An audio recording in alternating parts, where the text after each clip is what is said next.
አክሱም ውስጥ መጠጥ ቤቶች አሉ፣ ሺሻ ቤቶች አሉ፣ ይጠጣል፣ ይጨሳል። ሶላት ያው ሙስሊሞች የመርየምን ቅድስነት የተቀበሉ የኢየሱስን ነብይነት ያጸደቁ ክርስቲያኖችን የመጽሐፍ ሰዎች ብለው ያሉት ሙስሊሞች መጠጥ ከሚጠጡ ተራቁበት። ምናልባት በዚህ አጋጣሚ ክቡር ጠቅላይ ሚኒስትርን ለተናገሩት ንግግር አመሰግናለሁ።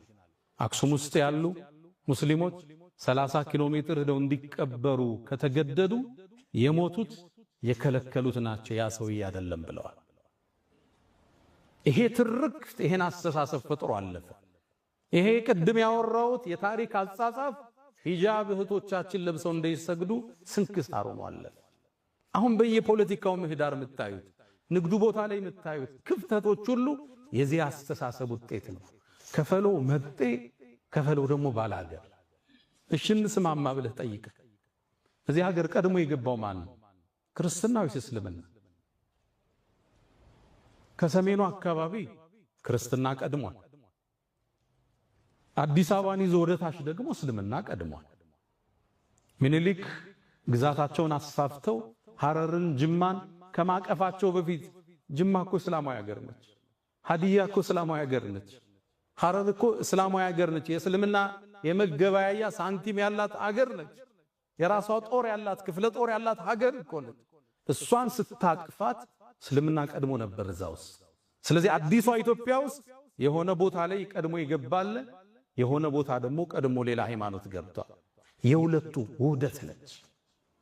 የሚያዋጣን አንድ ነገር ብቻ ነው፣ መደመር፣ መሰላሰል፣ መሰባጠር፣ አብሮ መጓዝ፣ መጣመር ብቻ ነው።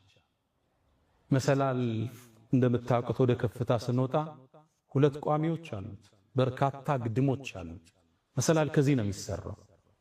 አንዱ ብሔር ከሌላኛው ብሔር ጋር፣ አንዱ ሃይማኖት ከሌላው ጋር ተሰናስኖ ነው ወደ ኢትዮጵያ ብልጽግና ከፍታ መውጣት የምንችለው።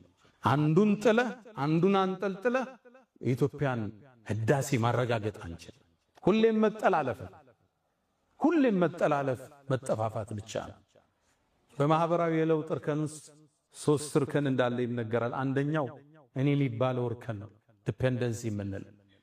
ሁለተኛው ደግሞ አንተ የሚለው ነው፣ ለሌላው ዕዳን ማሸከም ነው፣ ዲፔንደንሲ ይለዋል። ሶስተኛው ኢንተርዲፔንደንስ፣ አንዱ ካንዱ ጋር ሲገመድ፣ አብሮነትን ስታውጅ፣ ተባብረን እንደግ ስትል፣ የናንተም የኛም ሀገር ነው። ሁሉም እኩል ነፃነት አግኝቶ፣ ሁሉም ቤተ እምነቱን ገንብቶ፣ ሁሉም ሃይማኖቱን በነፃነት አድርጎ፣ ከዛ በኋላ ያለውን በእውቀት እንደኛኝ ያና ሃይማኖት ከኔጋ በእውቀት አውርደን እውቀት ሲያሸንፍ አባል ይሆን። በማግለል በመግፋት ይችን ሀገር ወደ ላይ ከፍ ልናደርጋት አንችልም።